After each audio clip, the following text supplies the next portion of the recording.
everyone, and welcome to the Central Ohio Modern Quilt Guild first ever virtual happy hour sew-in. My name is Kristen Hageley. I am one of the social and membership chairs here, and today I'm going to be giving you a demo on paper piecing.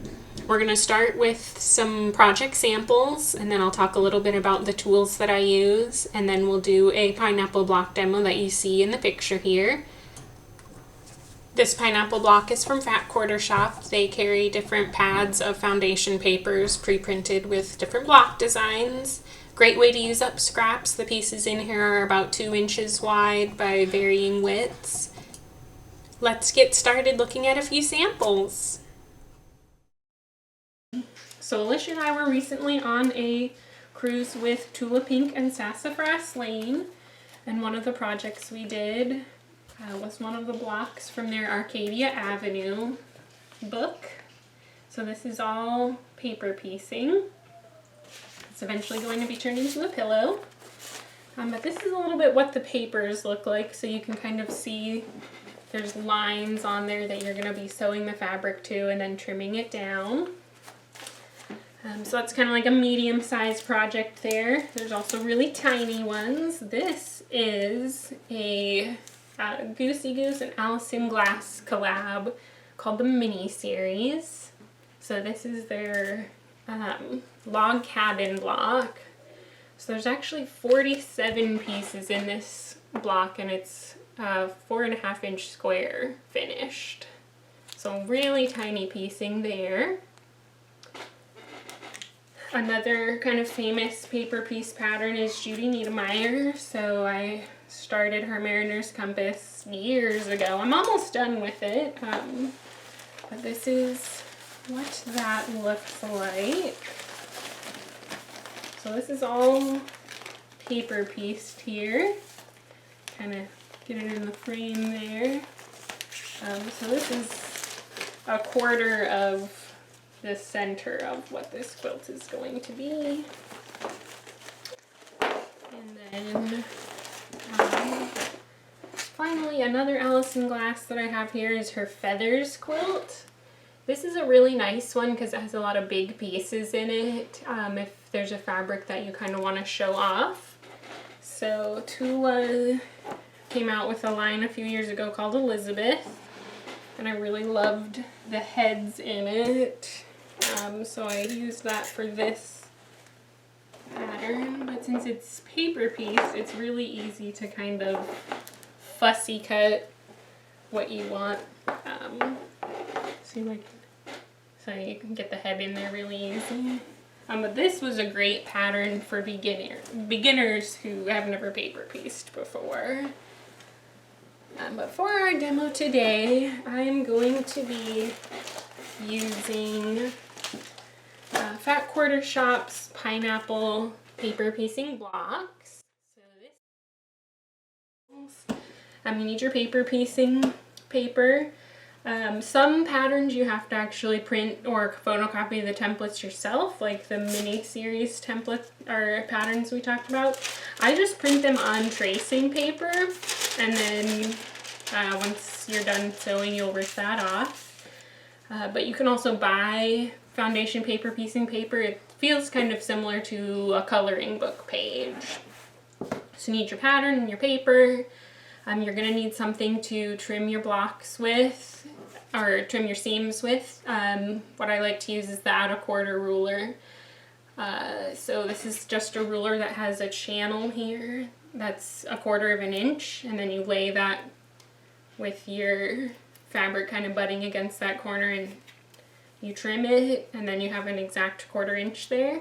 This is the outer quarter plus, so it does have a beveled side on here to use as a folding template. I honestly don't use that. I like to use just a folding template. You can use template plastic, or this is just a scrap of cardstock that I have laying around.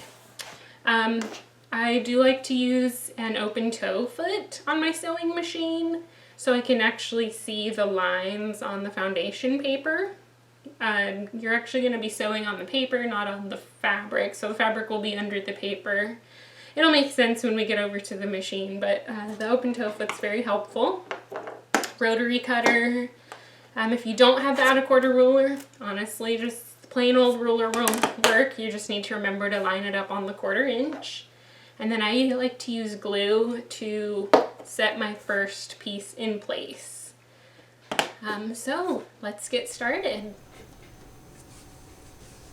Alright guys, so I went through my scrap bins and grabbed 4 fabrics for this block. We have a gray for the background, and then we need 3 contrasting fabrics for the rings. The pieces in this block are fairly narrow. They're only about 2 inches wide by varying widths.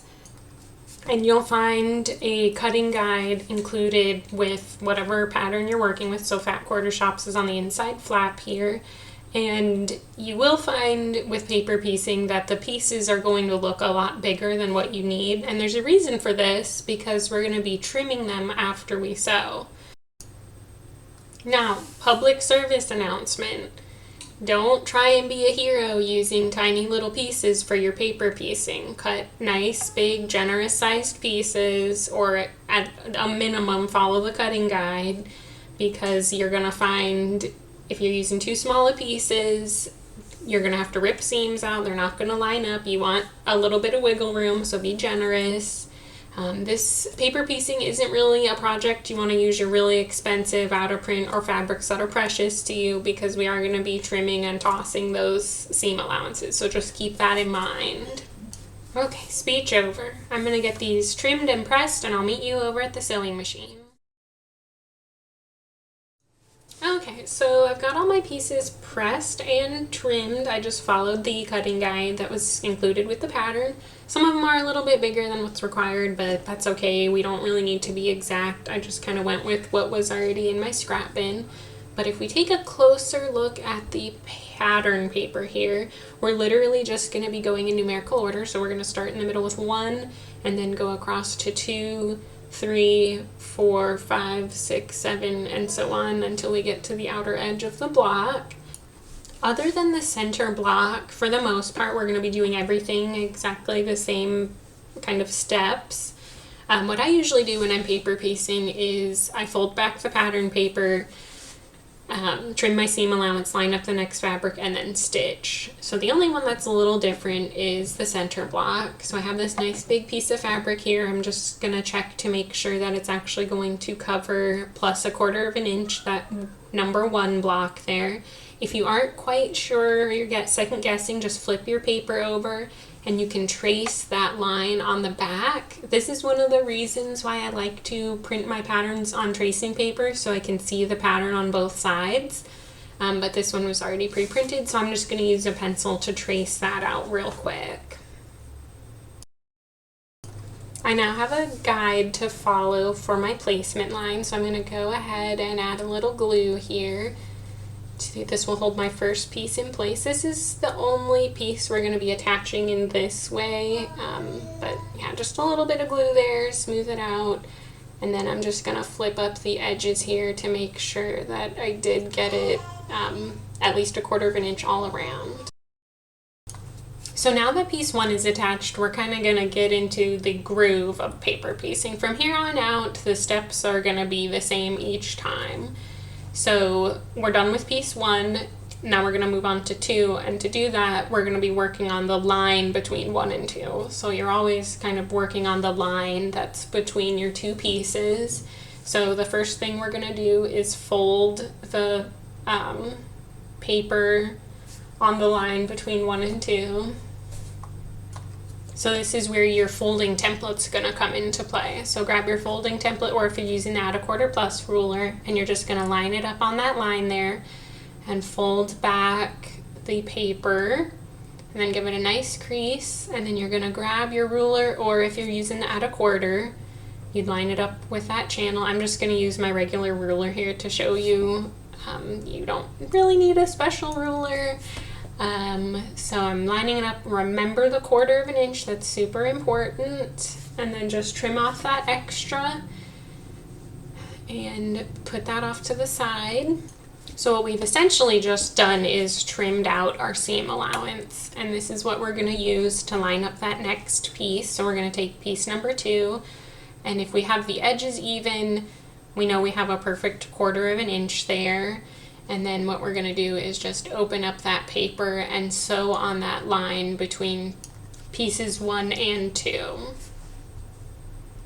Again, if you want to kind of check to make sure that your piece is going to fit, just take a pencil and quickly kind of trace out the pattern paper so you can see it on the back.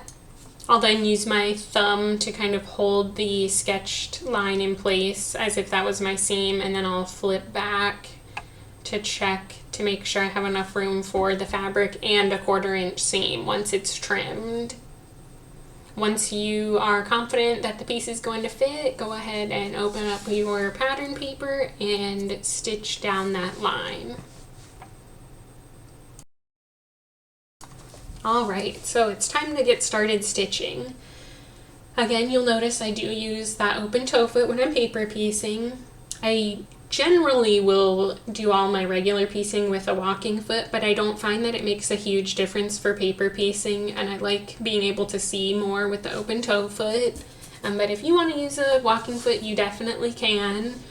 I just don't find that it makes a big difference because the paper isn't flexible enough to be shifting on you. I will also lower my stitch length to about a 1.5. This perforates the paper more, making it easier to remove at the end. We're going to be putting a lot of stress on those seams when we are removing the paper at the end, so we want to make sure the stitches are nice and small so they're strong.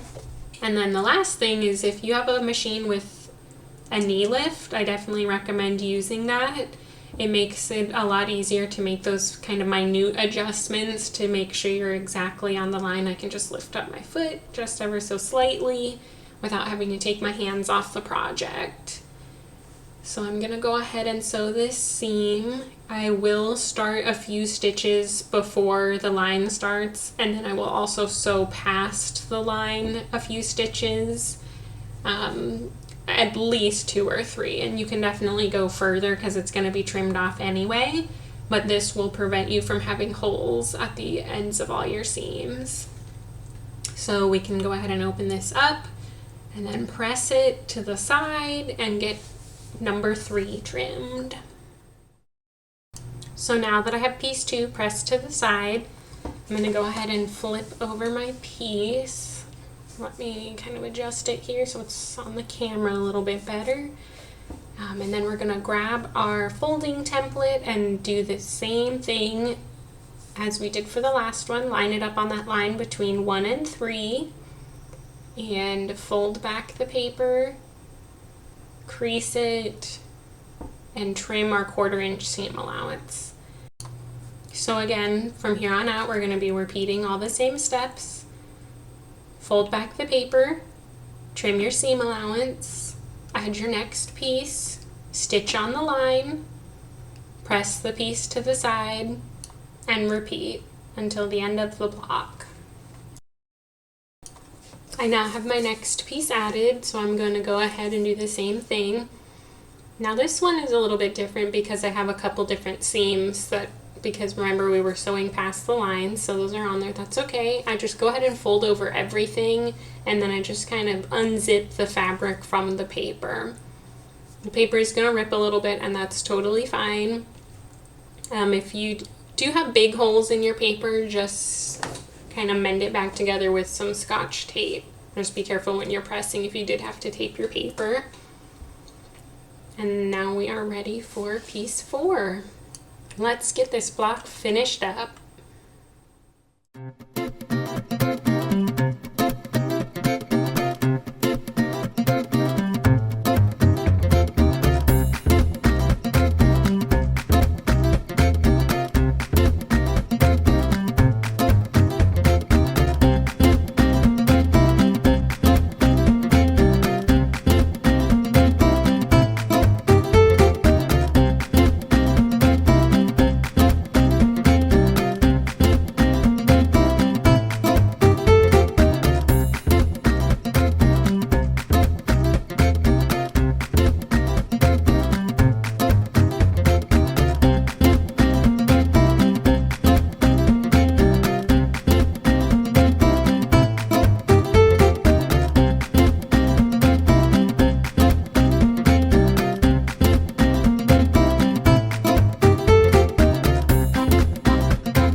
right, everybody, that is it for me for this demo. I hope you enjoyed it. I hope you learned something. Take a look at this beautiful pineapple block we got here. No trouble lining up seams or anything. Paper piecing is an awesome way to make some really complicated blocks super easily. I'll be around if you have any questions, or you can find me on Instagram, Gray Whiskers, or also on Facebook. Talk to you all soon. Bye!